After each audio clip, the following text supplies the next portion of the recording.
Our next portion is Herzberg's motivation or hygiene theory, motivation hygiene theory or two factors theory. അപ്പോൾ നമ്മൾ motivational theories ആണ് പഠിച്ചുകൊണ്ടിരിക്കുന്നത്.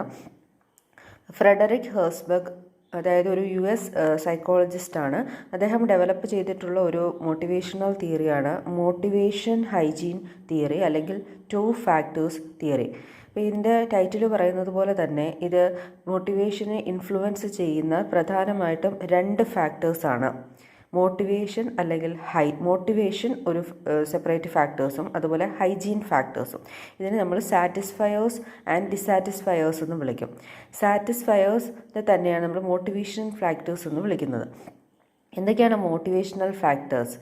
ഒരു higher level of motivation ആവശ്യമായിട്ട് വരുമ്പോൾ അതിനെയാണ് നമ്മൾ മോട്ടിവേഷണൽ ഫാക്ടേഴ്സ് എന്ന് വിളിക്കുന്നത്. അതിൻ്റെ അകത്ത് വരുന്നത് achievement, recognition, advancement, challenging work, possibilities for growth, responsibility. ഇനി അടുത്തത് സെക്കൻഡ് ഗ്രൂപ്പ് ഓഫ് ഫാക്ടേഴ്സ് എന്ന് പറയുന്നത് മെയിൻ്റെനൻസ് ഓർ ഹൈജീൻ ഫാക്ടേഴ്സാണ്. ഇതിനെ നമ്മൾ ഡിസാറ്റിസ്ഫയേഴ്സ് എന്നും വിളിക്കും. അപ്പം ഹെർസ്ബർഗിൻ്റെ അഭിപ്രായത്തിൽ ഈ ഫാക്ടേഴ്സ് ഇല്ലാന്നുണ്ടെങ്കിൽ എംപ്ലോയീസ് അവിടെ നിലനിൽക്കാൻ തയ്യാറാകുന്നില്ല. അതായത് these factors are very essential to maintain a reasonable level of satisfaction in the employees.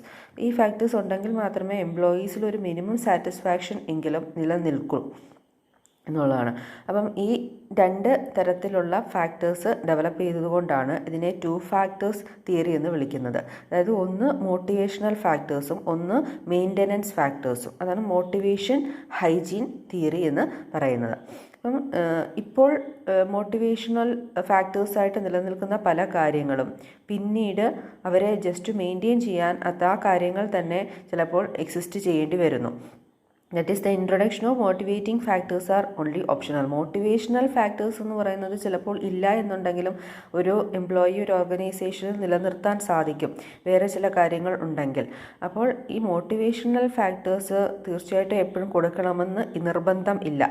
പക്ഷേ ഈ മോട്ടിവേഷണൽ ഫാക്ടേഴ്സ് പിന്നീട് മെയിൻ്റനൻസ് ഫാക്ടേഴ്സായിട്ട് മാറിയാൽ അത് നിർബന്ധമായി തീരുന്നു അവിടെ, അല്ലെങ്കിൽ എംപ്ലോയീസിനെ ഒരു ഓർഗനൈസേഷനിൽ നിലനിർത്താൻ ഈ ഫാക്ടേഴ്സ് ഇമ്പോർട്ടൻ്റ് ആയി തീരുന്നു. Besides one's hygiene may be the motivation of another. അതുമാത്രമല്ല ചിലപ്പോൾ ഒരാൾക്ക് ഹൈജീൻ ഫാക്ടറായിട്ട് തോന്നുന്നത് മറ്റൊരാൾക്കൊരു മോട്ടിവേഷണൽ ഫാക്ടറും ആകാം. അപ്പോൾ ഇത് അങ്ങോട്ടും ഇങ്ങോട്ടും മോട്ടിവേഷണൽ ഫാക്ടേഴ്സ് അല്ലെങ്കിൽ ഹൈജീൻ ഫാക്ടേഴ്സിലുള്ള വ്യത്യാസം ആളുകളുടെ ഇതനുസരിച്ച് പ്രിഫറൻസ് അനുസരിച്ച് വ്യത്യാസം ഉണ്ടാകാം. അപ്പോൾ എന്തായാലും ഒരു ഓർഗനൈസേഷനിലെ എംപ്ലോയീസിനെ നിലനിർത്തുന്നതിന് പ്രധാനമായിട്ടും രണ്ട് കാറ്റഗറീസ് ഓഫ് ഫാക്ടേഴ്സാണ് അദ്ദേഹം ഡെവലപ്പ് ചെയ്തിട്ടുള്ളത്. അതായത് മോട്ടിവേഷണൽ ഫാക്ടേഴ്സും ഹൈജീൻ ഫാക്ടേഴ്സും. മോട്ടിവേഷണൽ ഫാക്ടേഴ്സ് എന്ന് പറഞ്ഞാൽ high level of motivation achieve ചെയ്യാൻ ആവശ്യമായിട്ടുള്ളത്. These are optional. And hygiene factors എന്ന് പറയുമ്പോൾ എംപ്ലോയീസ് ഒരു minimum reasonable level of satisfaction എങ്കിലും ഒരു ഓർഗനൈസേഷനിൽ നിലനിർത്താൻ അത്യാവശ്യമായിട്ടുള്ളത്. അപ്പം ഇതിനെയാണ് നമ്മൾ ഹെർസ്ബർഗിൻ്റെ മോട്ടിവേഷൻ ഹൈജീൻ തിയറി അല്ലെങ്കിൽ ടു ഫാക്ടർ തിയറി എന്ന് വിളിക്കുന്നത്. ഇതിനും പല ക്രിറ്റിസിസംസും പറയുന്നുണ്ട്. ഇവിടെ അദ്ദേഹം ഒരു റിസർച്ച് കണ്ടക്ട് ചെയ്താണ് ഇത് ഫൈൻഡ് ചെയ്തിട്ടുള്ളത്. അപ്പം ആ ഒരു സ്റ്റഡിയിൽ അദ്ദേഹം യൂസ് ചെയ്തിട്ടുള്ള മെത്തഡോളജിയുടെ സ്കോപ്പ് വളരെ ലിമിറ്റഡ് ആണ്. അപ്പം വളരെ ഇതിന് യൂസ് ചെയ്തിട്ടുള്ള ആ ഒരു പ്രൊസീജിയർ പിന്നെ വളരെ പരിമിതമായിട്ട് മാത്രമേ അദ്ദേഹം യൂസ് ചെയ്തിട്ടുള്ളൂ എന്നുള്ളതാണ്. Next, the methodology is not dependable. അപ്പോൾ അദ്ദേഹം യൂസ് ചെയ്തിട്ടുള്ള മെത്തഡോളജി പിന്നെ വളരെ അക്സെപ്റ്റബിൾ ആയിട്ടുള്ള ഒന്നല്ല, അല്ലെങ്കിൽ അത് ഡിപ്പെൻഡ് ചെയ്യാൻ പറ്റുന്ന ഒന്നല്ല. Then the theory ignores situational variables. അപ്പോൾ സിറ്റുവേഷനിൽ പിന്നെ പല ഫാക്ടേഴ്സും മോട്ടിവേഷനെ അഫക്റ്റ് ചെയ്യുന്നുണ്ട്. അങ്ങനെ സിറ്റുവേഷണൽ ആയിട്ടുള്ള ഒരു വേരിയബിളും അദ്ദേഹത്തിൻ്റെ സ്റ്റഡിയിൽ അദ്ദേഹം കൺസിഡർ ചെയ്തിട്ടില്ല. നെക്സ്റ്റ് പറയുന്നത് അദ്ദേഹത്തിൻ്റെ തിയറിയിൽ അദ്ദേഹം പറയുന്നുണ്ട് പിന്നെ there is relationship between satisfaction and production. അപ്പം ഒരു ഓർഗനൈസേഷനിൽ ഉണ്ടാകുന്ന പ്രൊഡക്ഷനും എംപ്ലോയീസിൻ്റെ സാറ്റിസ്ഫാക്ഷനും തമ്മിൽ റിലേഷൻഷിപ്പ് ഉണ്ട് എന്നുള്ളത് അദ്ദേഹം അസ്യൂം ചെയ്യുന്നുണ്ട്. പക്ഷേ അദ്ദേഹം യൂസ് ചെയ്തിട്ടുള്ള റിസർച്ച് മെത്തഡോളജിയിൽ ഈ സാറ്റിസ്ഫാക്ഷനും മാത്രമേ ഒരു വേരിയബിളായിട്ട് കൺസിഡർ ചെയ്തിട്ടുള്ളൂ. പ്രൊഡക്ടിവിറ്റിയെ അദ്ദേഹം കൺസിഡർ ചെയ്തിട്ടില്ല. ഇതൊക്കെയാണ് ഇതിൻ്റെ ക്രിറ്റിസിസംസ് എന്ന് പറയുന്നത്. Next theory of motivation is McGregor's theory X and theory Y.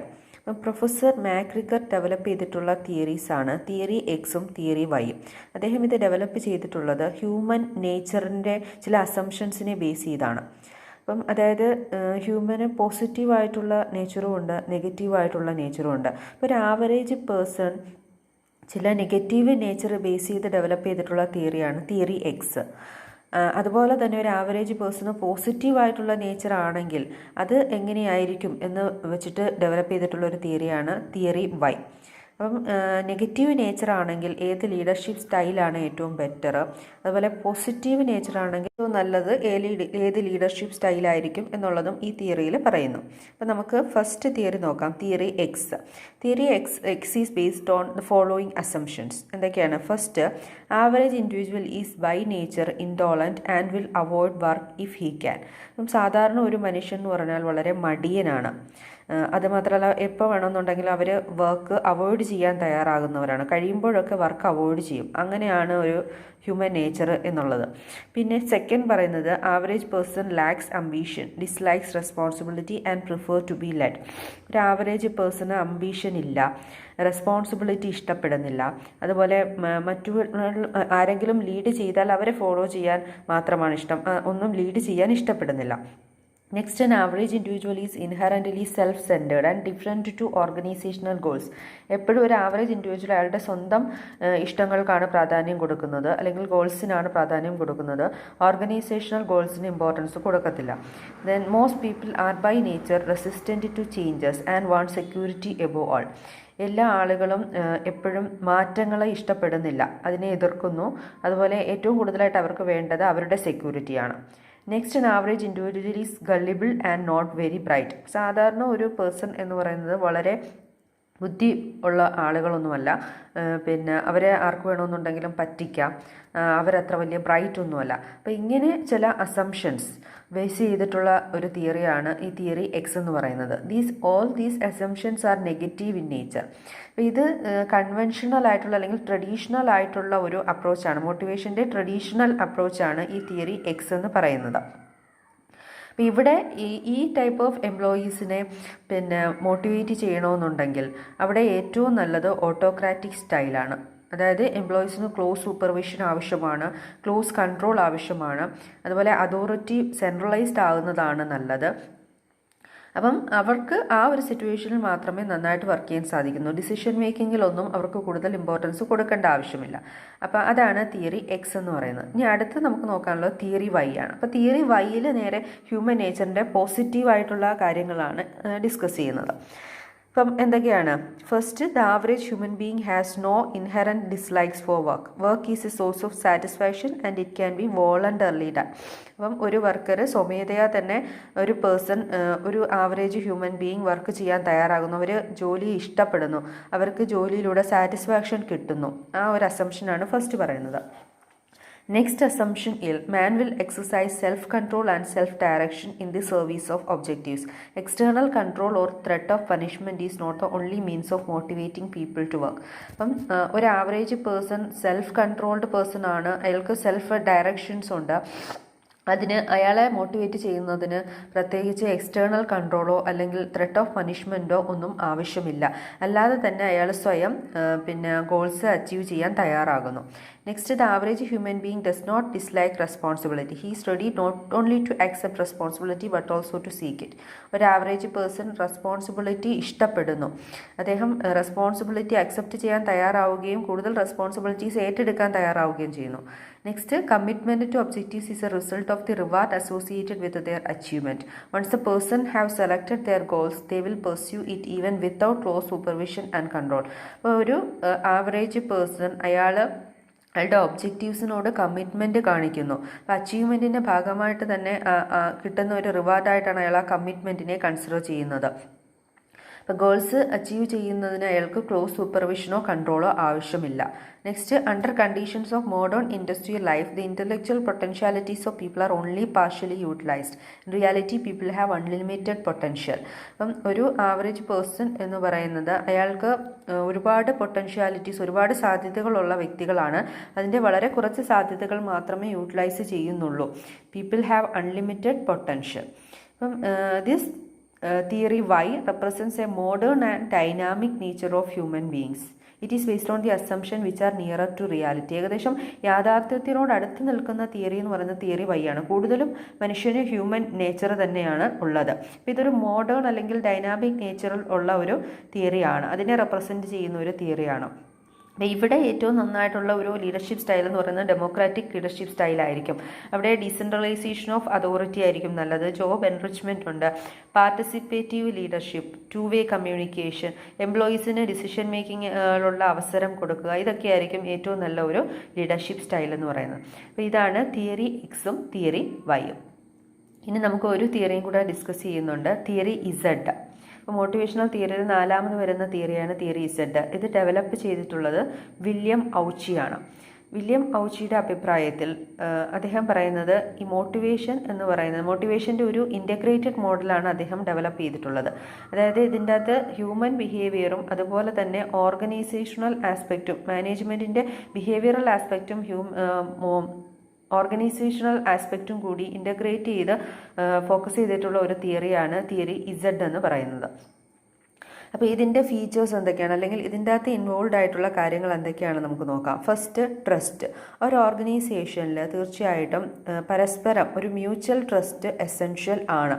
അത് ആളുകൾ തമ്മിലുള്ള കോൺഫ്ലിക്റ്റ് കുറയ്ക്കുന്നതിനും ഒരു ടീം വർക്ക് ക്രിയേറ്റ് ചെയ്യുന്നതിനും ട്രസ്റ്റും ഇൻറ്റഗ്രിറ്റിയും അല്ലെങ്കിൽ ഓപ്പൺനെസ്സും ഒക്കെ ഒരു ഓർഗനൈസേഷനിൽ എസെൻഷ്യൽ ഇൻഗ്രീഡിയൻസ് ആണ് എന്നുള്ളതാണ് തിയറി ഇസഡ് പറയുന്നത്. Next, subtlety. Subtle means sensitivity towards others. മറ്റുള്ളവരോട് ഒരു ആത്മാർത്ഥത, ഒരു ഹയർ പ്രൊഡക്ടിവിറ്റി കിട്ടണമെന്നുണ്ടെങ്കിൽ സബ്ലെറ്റി ഉണ്ടായിരിക്കണം. നെക്സ്റ്റ്,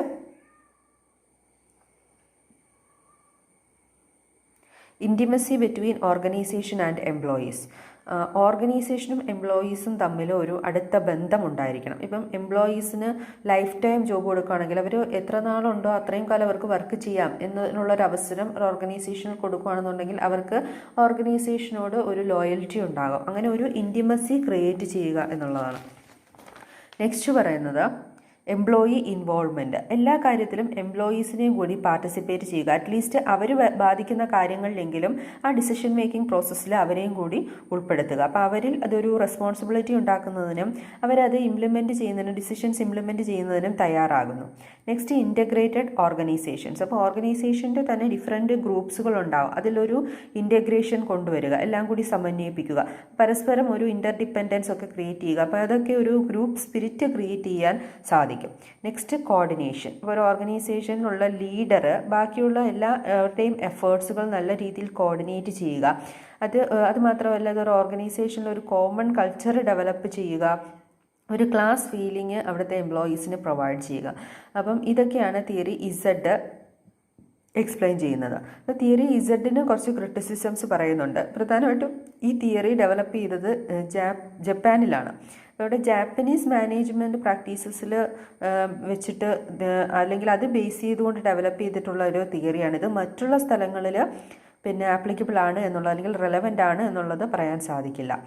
പിന്നെ സെക്കൻഡ് പറയുന്നത് practical utility of this theory has not yet been confirmed. ഇതിൻ്റെ ഒരു പ്രായോഗികത ഇത്രയും കാലമായിട്ടും കൺഫേം ചെയ്യാൻ സാധിച്ചിട്ടില്ല, ഇത് ഇത്രമാത്രം പ്രാക്ടിക്കബിൾ ആണ് എന്നുള്ളത്. Next, there may be operational problems in implementing theory Z. അപ്പോൾ ഇതിന് വളരെ ഓപ്പറേഷണൽ പ്രോബ്ലംസും ഈ ഒരു തിയറി ഇംപ്ലിമെൻറ്റ് ചെയ്യുമ്പോൾ ഉണ്ടാകാനുള്ള സാധ്യതയുണ്ട്.